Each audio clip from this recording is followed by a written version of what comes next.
These are the faces of the men convicted of Britain's worst ever terrorist attack, the Birmingham pub bombings in 1974, in which 21 people died. These are the faces of the same men after 16 years of wrongful imprisonment, the gravest miscarriage of justice in living memory. Tonight, they tell their story in their own words.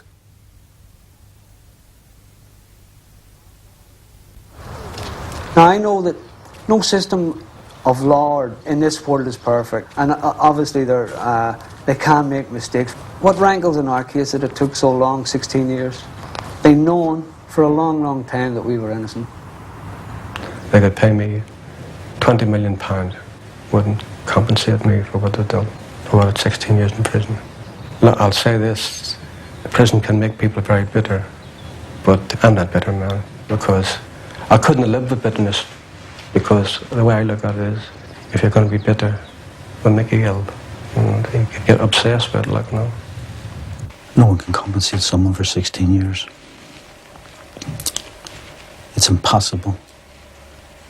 My oldest daughter was 8 years of age when I came into prison. She has children. My daughters have children as old as they were. The people doing those bombings, they've got to live this the rest of their life in their conscience. It's not in my conscience. I feel very sad for the people of Birmingham, especially those who lost loved ones. But we also done 16 and a half years also, and we lost loved ones for 16 and a half years.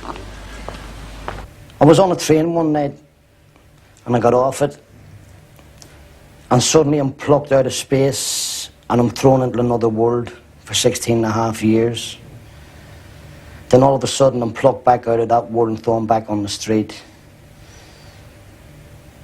Nothing said to me, you know, they just threw us out like that, even though they knew we were innocent.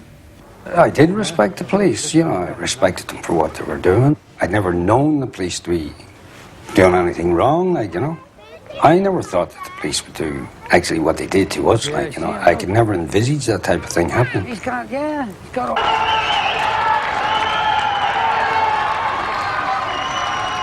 The release of the 6 men has led to a royal commission to investigate the criminal justice system in this country. It has also brought calls for the resignation of the Lord Chief Justice, Lord Lane, who refused an earlier appeal.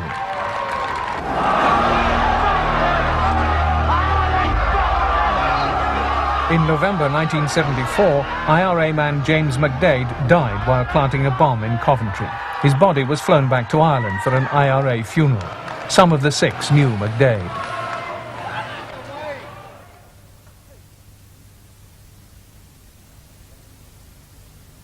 When I finished work, I went into the public house, and Jerry said to me, "Did you see the television?" I said, "No." He said, "James McDade's dead." I said, "You're joking, how did it happen to him?" He said, "Let's see it," and he says, "It's on the telly." He was blowing up. That was the first time we realised that James McDade was a member of the IRA. I'd known McDade quite well, actually, and I'd known him in Belfast as a kid and in Birmingham when he came.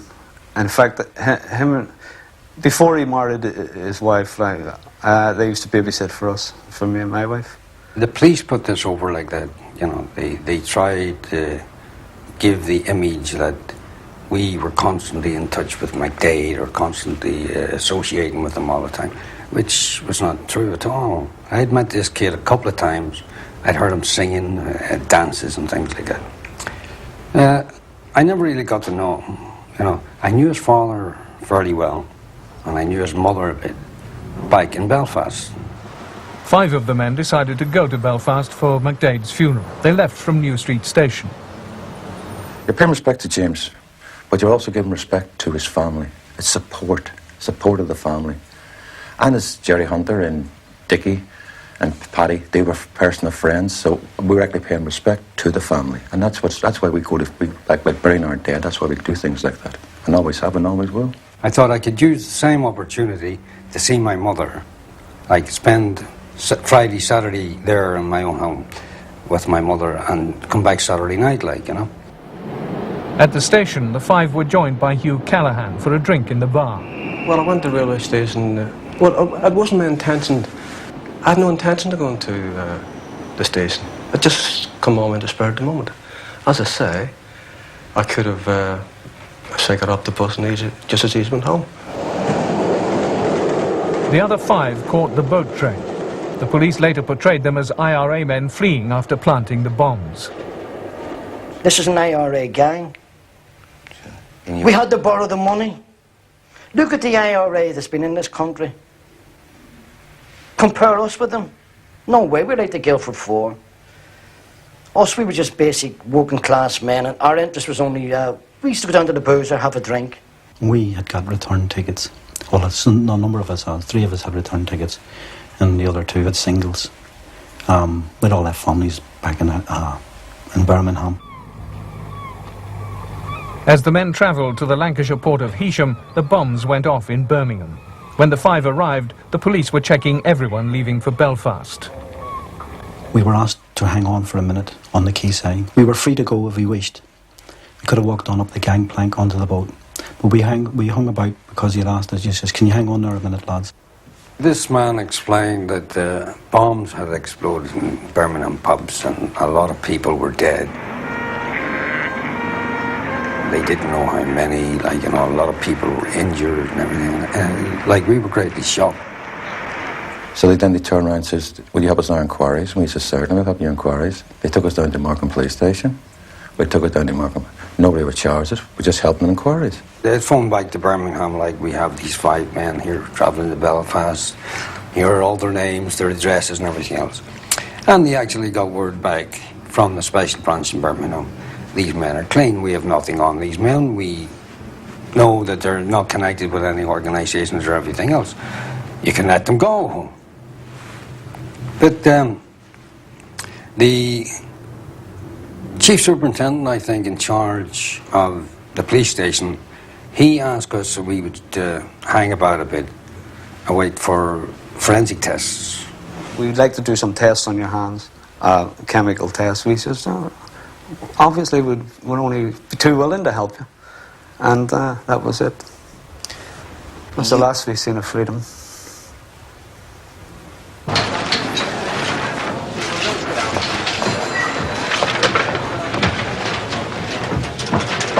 Superintendent Reid. 5 Irishmen. Picked up at the ferry.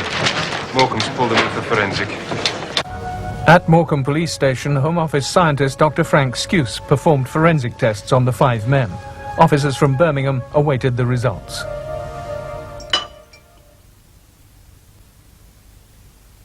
And he'd start, he says, "Your nails are so IRA nails." We didn't know what he was talking about. He said, "Oh, your nails are short." And he'd rub my hands, and we just sat there. We'd done everything they asked us to do. We cooperated all the way, 100%. We gave them cooperation. We never realised when they did this to us.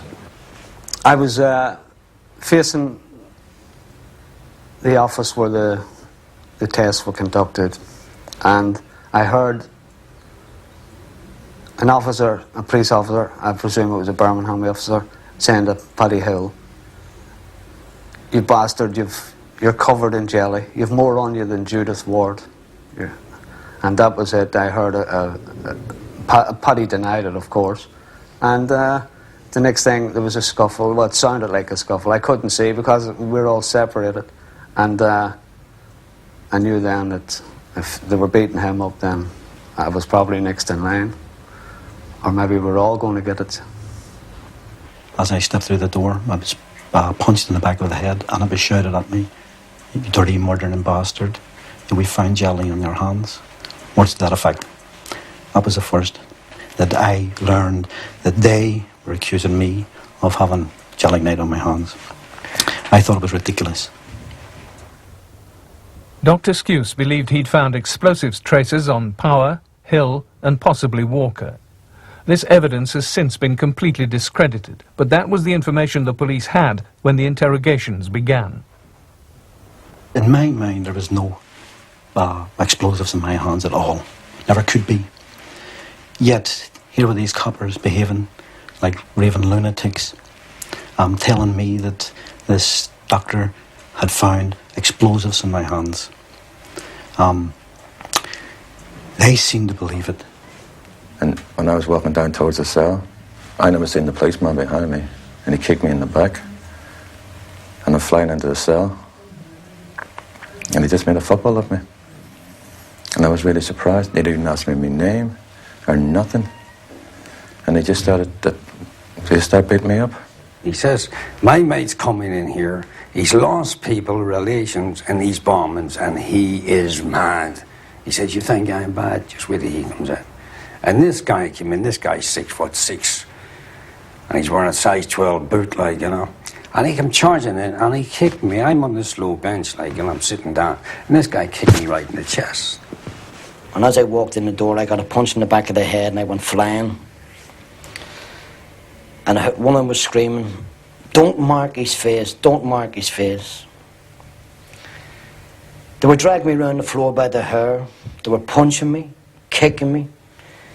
They keep kneeing you up here somewhere so your legs go dead. They sit you on a chair and they come behind you and give you thunderclap treatment.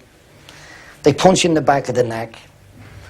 But they make sure everything's down here. I had that treatment from approximately 10 to 9 in the morning until 2 o'clock, when someone opened the door and told them to leave me alone, to cut the noise out. There were some people visiting the police station. And other police officers entered the room, particularly one, punched me in the side of the head, knocked me off the chair. I was set back up in the chair on a number of occasions. Kept shouting, let us have him, you know, give him to us, give him to us. And then I would leave. They were referred to by them as the heavy mob, you know. If you don't come clean, we're going to hand you over to this heavy mob.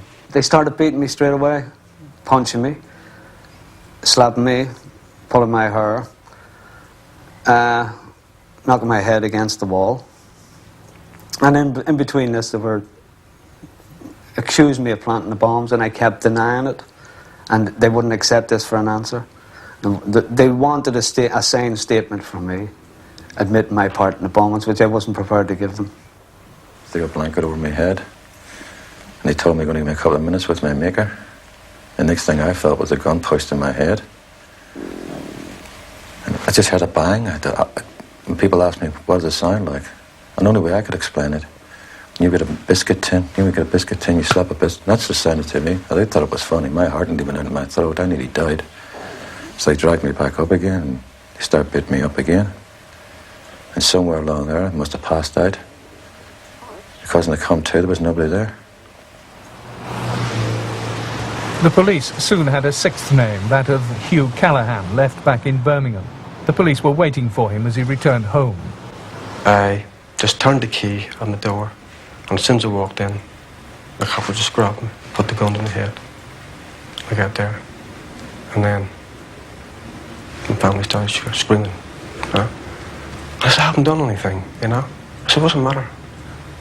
I said, you soon know, something to that effect, like, you know. And took me away, and that was it.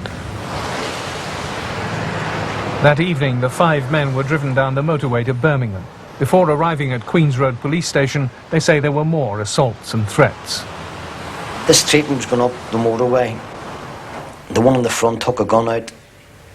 He hit me in the head with it, and he put it in my mouth. He was wrapping it around my teeth. He'd done this on 2 occasions, and the third occasion he put it in my eye. And he pulled the trigger every time. And after the third time, he said it a charmed life. And he said we'd go back to Birmingham. And they told me in the car when they got me back to Birmingham, I was going to sign a confession because I was back on their patch. A number of their threats was that they could either shoot us, take us away, that it could be thrown from a car on the way back to Birmingham. It'd be like putting a gun to the head, that the fall would kill you. You know, they could shoot us, say we jumped out of the car and tried to escape. The point was, they could have done it. They also tried to throw me out in the motorway. One of them tried to take the handcuffs off, and the other one opened the door. And they shouted through the mic system, Hill's trying to escape, and someone shouted back, shoot the bastard, you've got orders, you're all right. After they got us to Queen's Road police station, took us in, put us in cells, took the handcuffs off us, and I was on my bare feet, and then they started taking the piss because, oh, you were in the British Army, and they made me stand to attention. And then some bloke would come along and say, sit down. I must just sit down, get up, stand to attention, sit down. This went on all night.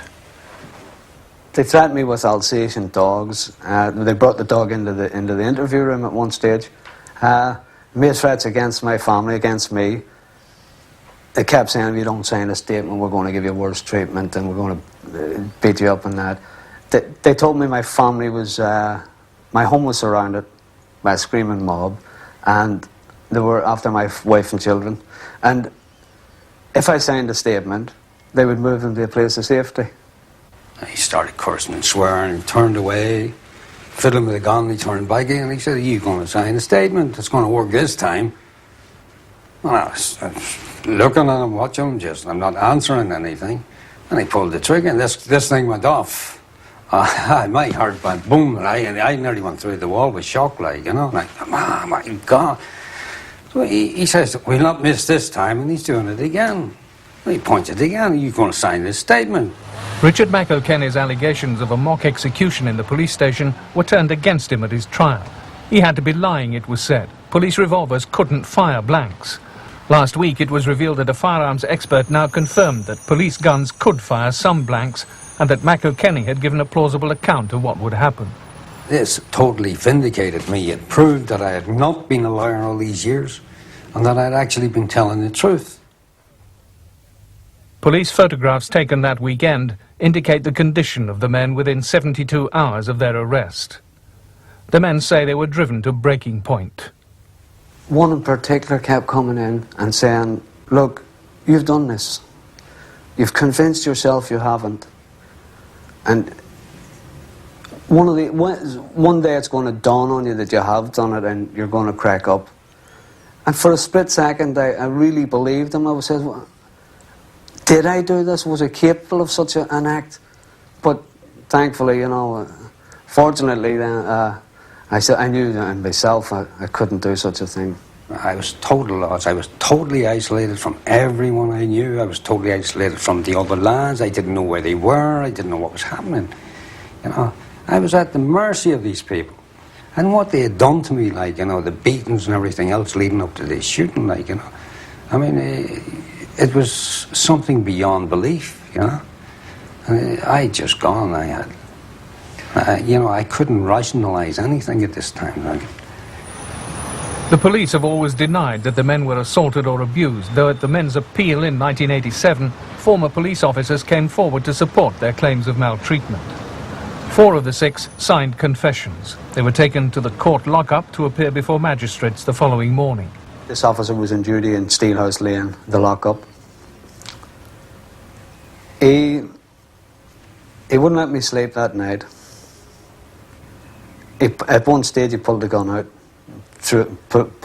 poked it through the hatch and threatened to shoot me if I didn't stand up. He had me standing on my tiptoes with my arms outstretched. He said, just like a crucifix, that's it. He says, because I'm going to crucify you tonight. And he hung a noose outside my cell. I had it swinging. The next day, the 6 were remanded to Birmingham's Winson Green prison. The mood in the city was ugly.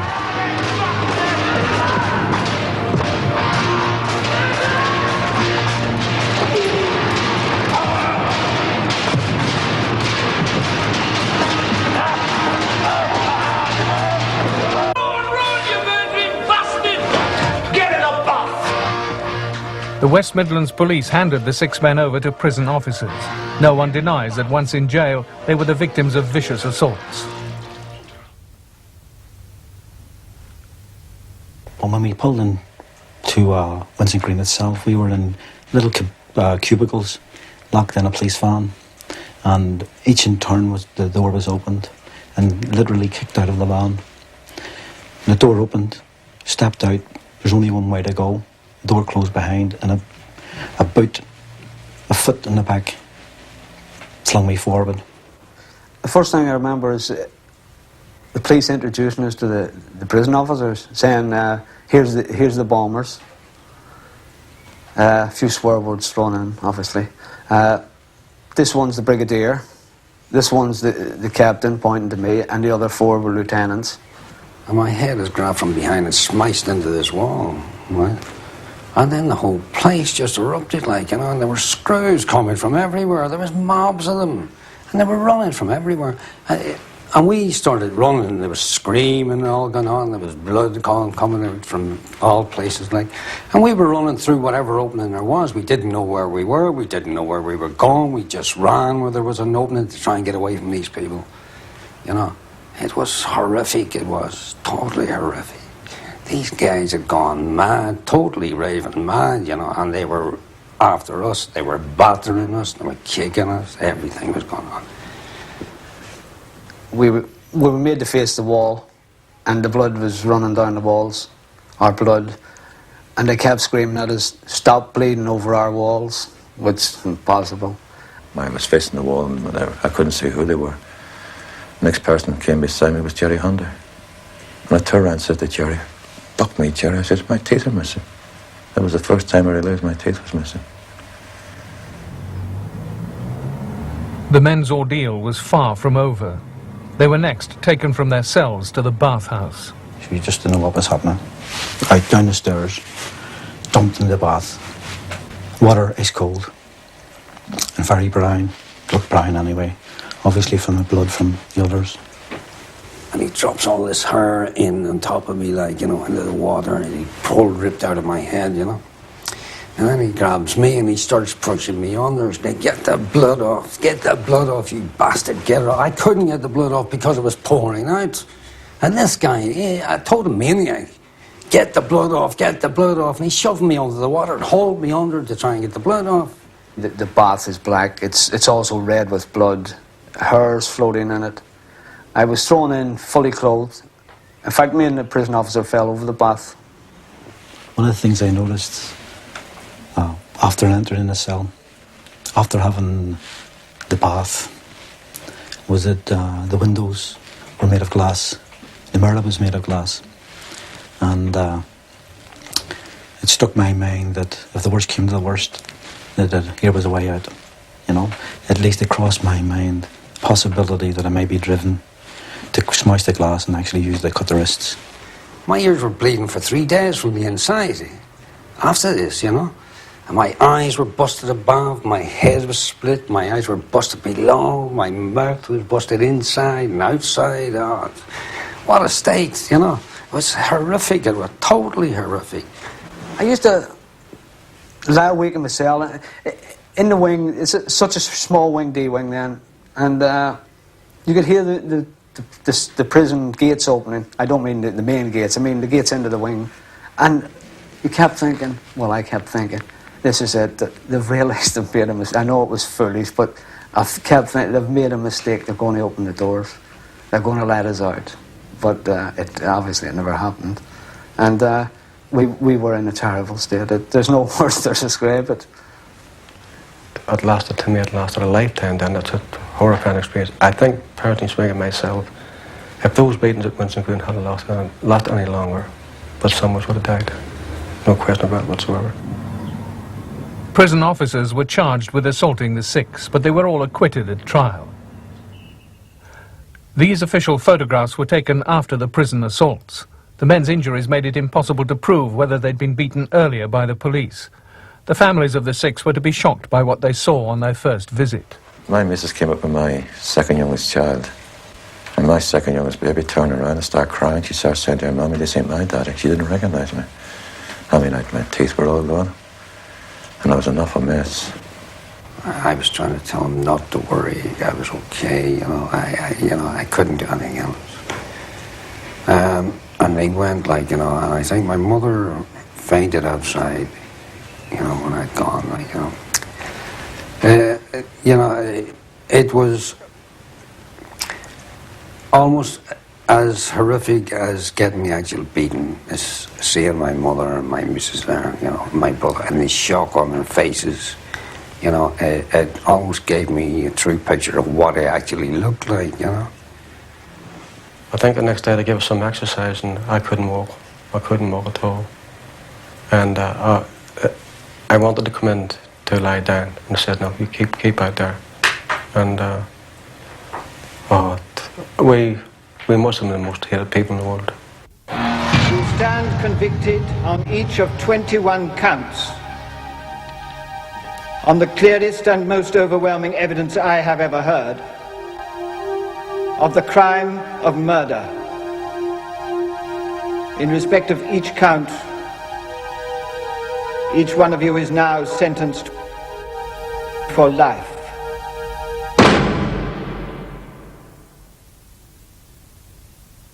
We were saying, like, to each other, well, they can't get away with this. You know, I mean, this is all lies. Nobody's going to believe this rubbish.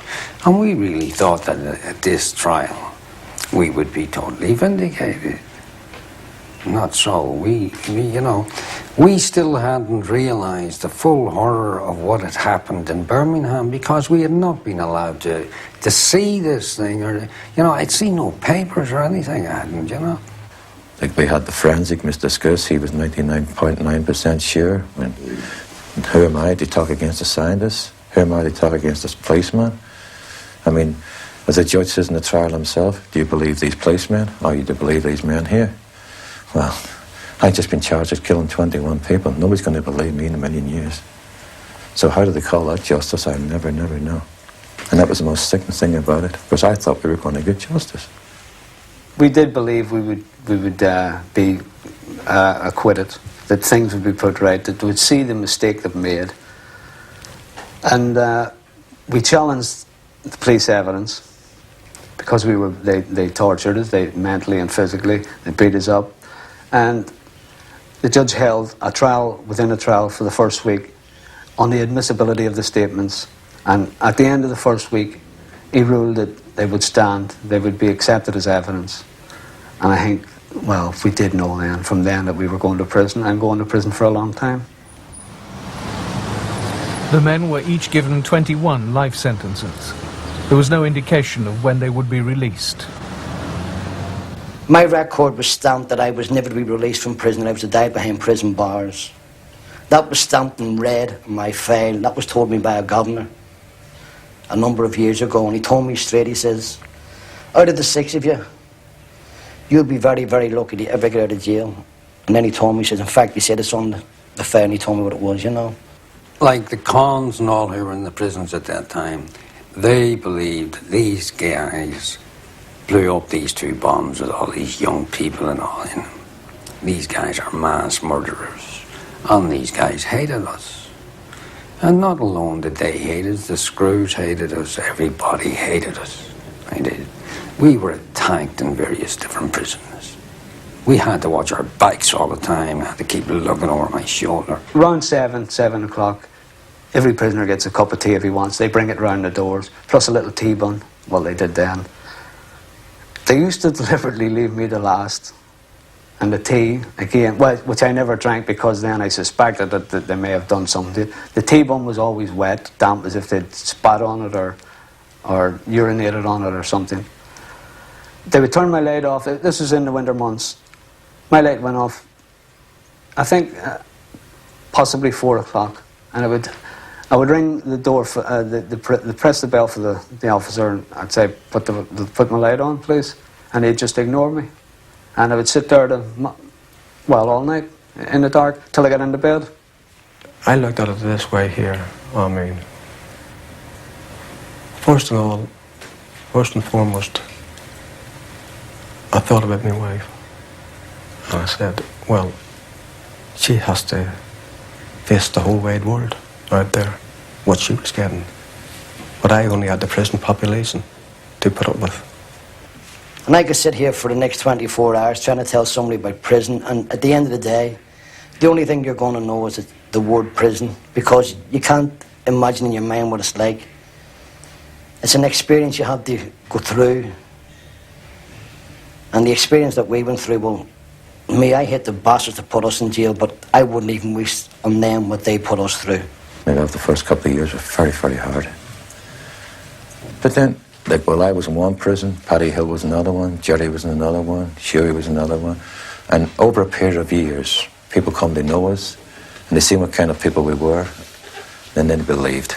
And once you believed in prison, you can't hide nothing in prison. And they knew we were 100% innocent in prison. It took a long time, but we got there.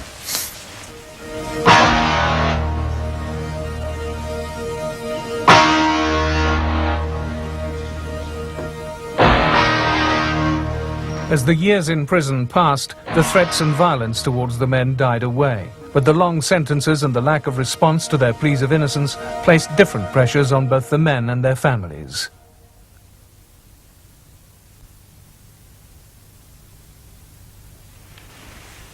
It's not very nice seeing your own wife, your own children sitting on the other side of a visiting room table. You know, and you can't really give them the love they need and that you want to give them, you know, you're being cut off. And and it's as if the system is trying to strangle the love that belongs with a family, you know. They're trying to flatten it. I had 5 daughters and a son. My son's the youngest. And for me and my wife, our life was complete, like, you know, we were happy. And, well, we're divorced now, as you know. And the rest of my family, well, they all had a terrible bad... All of our families, not just mine, but all of our families had a terrible bad time, you know. And my wife in particular, because my wife was well known like I was. We used to go out all the time, and everywhere I went, I took her, you know. And my kids are the same. They're well known. Thankfully, over the last few years, it's got a bit easier, you know, but what they've gone through in a lot of ways, they've had it worse than what we've had. There ain't no doubt about that. I never seen my children growing up. What hurts me mostly, that my boy was getting around that age of 11 years old. I started taking him down to the football to watch the Villa. And we weren't doing too well at the time, but we're in the 3rd division. And I was actually getting to grow up with my son, starting to know him. I've lost all that. Now I gotta go back home now. He's got 3 children of his own now. And I haven't seen 2 of my grandchildren yet. It's difficult, very difficult to conduct a marriage or keep a marriage going under those circumstances. Twice a month for 2 hours. And to see your kids growing up, you know, it's harrowing, yeah. It's really heartbreaking. It took me, I kept thinking of my children, because they were young when I went in. My oldest boy, I think it was 8, he had 7 and 6, 5, 4 for my daughter. And even when they were 12 and 14 and 16, I kept thinking them as young children, not realising that they're growing up now. And it took a few years, maybe 8 or 9 years before I realised that they're people now, they're individuals in their own right, they're no longer children. It's easier sometimes to suffer yourself than see others suffer, and our families have suffered more than we have. And comparatively speaking, we have suffered a lot less than the families. Sometimes it's easy for us to go on visits. We don't have to be called and walk across, a few minutes. Families have to make plans and, organise. It's a day out, let's put it that way. Sometimes they have to travel miles. Sometimes they have to get trains and buses and so on, boats even. It's a long, hard slog for them. I've missed weddings, I've missed birthdays, I've missed Christmases, the worst time of the year, I missed my girls making their first communion, making their confirmations and everything else, All these types of occasions that were usually festive occasions for families, I missed them all. And they missed me, not being there. Well, I'll tell you when as hard as times, when they come to visit you and the time comes up and you have to leave, they have to leave and you go back.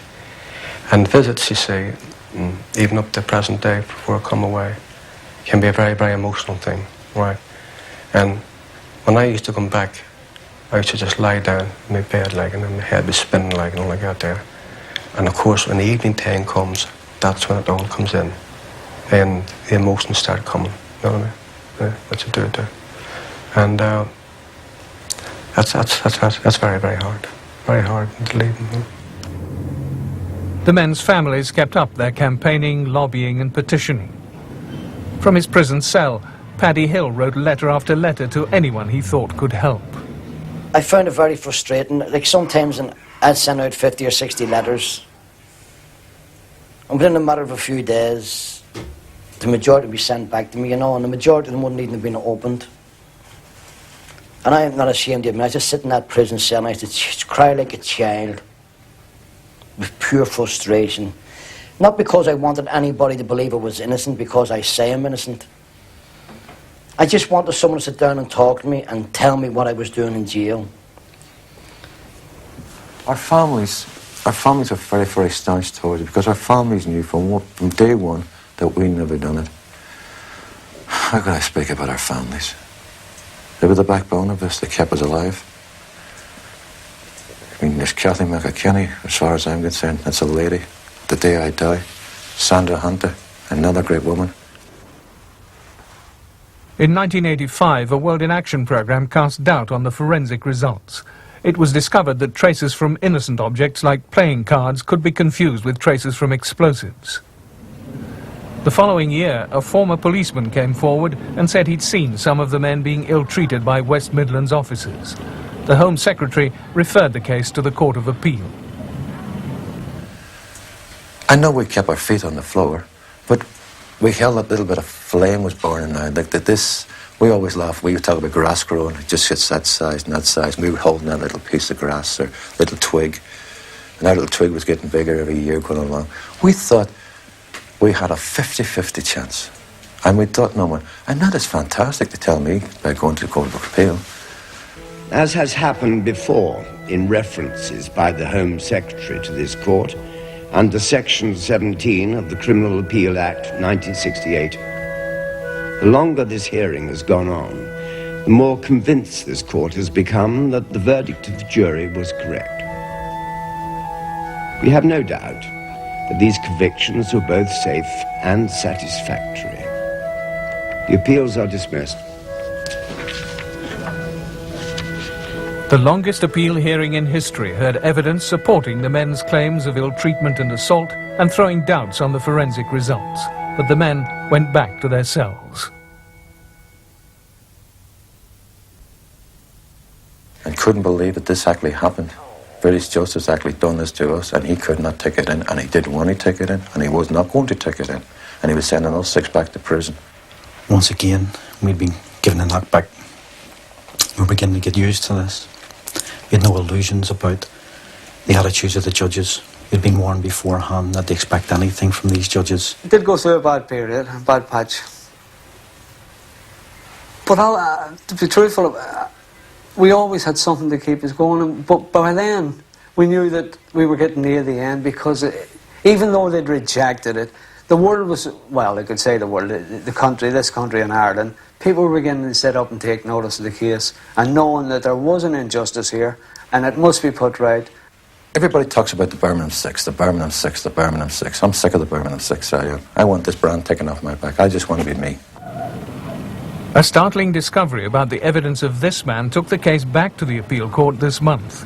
The credibility of Detective Superintendent George Reed, the central witness as the man who'd led the investigation in 1974, couldn't be relied upon, the prosecution decided.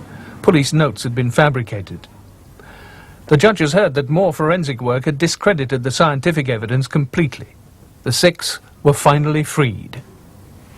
It happened so quickly, like, you know, it was over in a flash. And we stand up, and as Lord Lloyd says, "Will the appellants please stand?" We stood up, the whole gallery stood up. Everyone in the packed gallery all stood up as well, like, you know, and you could hear somebody saying, sit down, and not one of them would sit down, and they all stood up with us. And then the place erupted, like, you know. And I was jumping up and down, waving my arms up in the air and shaking my hand. And my daughters, my friends and all up there, like, you know. It became so sudden. We just looked at one another. I think we just couldn't believe it. It's very hard. It's like somebody just took a cross off my back. All these years we carried this cross. Here we were, 6 men branded, and all of a sudden somebody just came along and took this brand off us, this cross off our shoulders, and it's unbelievable, fantastic. It was something out of this world, it was, like, you know. And I leaned over the top of the dock, and I grabbed a friend of mine, gave her a kiss, and then we were rushed out.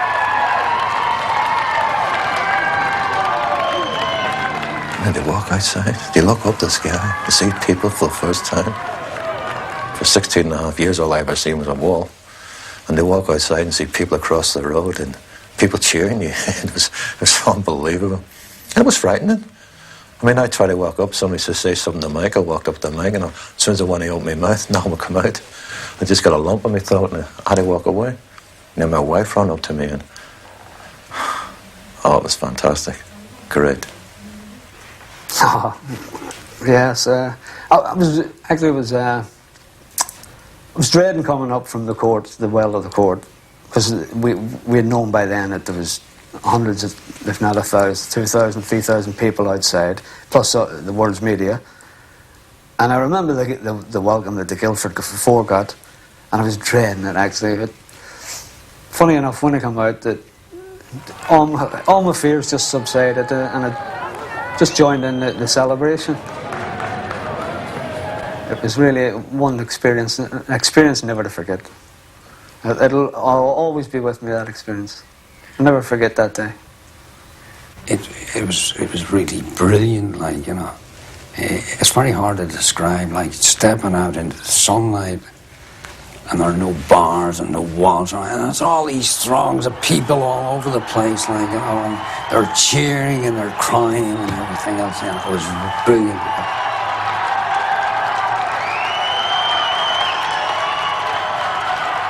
When we got in the car, and I said to Richard, I said, you realise it's the first time in 16 and a half years, you've been in the car without having handcuffs on.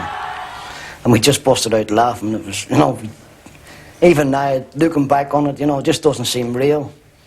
Nothing really seems real yet, you know, I don't think it's really sunk in.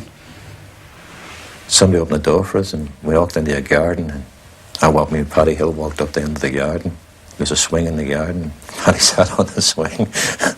And the other lads are standing down the bottom talking.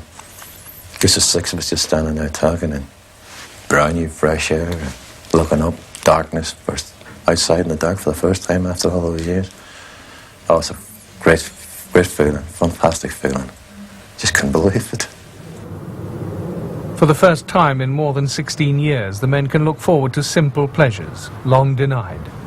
When you're in a prison cell, in a maximum security prison, they have very, very bright lights, and you can't see the sky. And it was always my wish to walk in the dark to see the night sky. And last night, I got my wish, but there wasn't a star to be seen. It was a cloudy night, but I'm hoping to get it tonight. Well, last night, we went to the hotel last night, and I put my arm around my youngest baby, and me and her went for a walk. My youngest baby, 18 years old. We just went for a walk. We walked around the corner, 2 ducks was there and they quacked. I nearly died. And there was a river and trees hanging there. The atmosphere was fantastic. Oh, it was great. It really was great. The first thing I heard this morning was my mother's voice, talking to my grandchildren. It felt really strange, but it was something that I'd been looking forward to. After a little while, I was in another room in bed with my son. He was in the other bed beside me, and I got out of bed and I went and seen him. And I just can't find words to describe just seeing my family together, you know. It's out of this world. Tonight is probably the first time that I've had more or less all of my family with me. Their release has given the men new opportunities. One of these is to campaign for others who they believe are innocent. Though I had this elation and this euphoric feeling yesterday, it was all tinged with a little sadness, because I'd left, I know the innocent people in prison, and I know how they're feeling, and they're exactly feeling the same way as us. Happy to see us out, but sad too that it wasn't them. And these men are innocent, and they're going to serve long, long time, years in jail. Like, you know, some of them spend the rest of their lives in jail if something's not done about this, you know. There are lots of other people who are not getting any coverage. They are innocent. Some of them only doing a few years, some of them doing longer. There is no one campaigning for them. They don't have anyone to help them. The Tottenham 3, Bridgewater 4, and a long list of other prisoners who've been asking the same as us. We are going to ask our campaign, the 6 of us, whatever money's in our campaign, We would like to use this money to keep the campaign going. They want to carry our name with it. We'd be very honoured and very delighted. We want this campaign to go on for people who are in prison, who are innocent people in prison. Well, in December 1974, there was a debate to bring in the Prevention of Terrorism Act. One of the clauses in that was to bring back hanging for a trial period of 12 months. Had that passed through Parliament, they would have hanged us. Today, people may have been saying that was a judicial murder. Well, since the 60s, there's possibly 22, 23 cases, people who have had their convictions quashed, ourselves included, who, if hanging had been in force, would have been dead. The men now have to face a world which has changed dramatically over the last 16 years. I woke up this morning, I didn't know where I was. And I looked up the ceiling, and there's just something odd up there. And you just hit the ceiling, I always keep looking at it. And then getting out of bed and going over and opening the door and picking up your washing kit, going out of a shave and having a shower. Nobody there standing beside you and putting on your clothes. And I ain't come down yet, I'm up there somewhere. I'm just up there.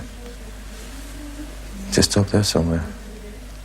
The hardest thing for me at the moment is it's very hard to cope with the present. I don't want to think too much of the future. And the one thing I don't want to do is dwell on the past. That's the hardest thing, not thinking about it, you know. I don't know how I'm going to cope. But with the family and all the rest of it, like, you know, well, if I need help, I've got all the help I want, you know, professional and family and everything else I want, but how it's going to affect as well, time only will tell. Well, after 16 years of words, I'm told all of a lot of things has changed out there now. And I'm even seeing that with the little gadgets and the phones and stuff like that, you know what I mean? There'll be a lot of little things. I'll have to pick them all up again. Well, I'll cope. I'd only been asleep about an hour and a half or so, and I got up and I was sitting there and I was looking at the door, at the handle. And I can't even tell you what I thought because my mind was blank at the time, you know. I was just sitting there looking at the door with a handle on it. It was unbelievable. And just to get up and go over and open it and walk out without having a screw around you or a cop. I can't find words to describe it. I don't know. I honestly have no bitterness in me. I do thank God for that. Maybe some anger now and again, yeah.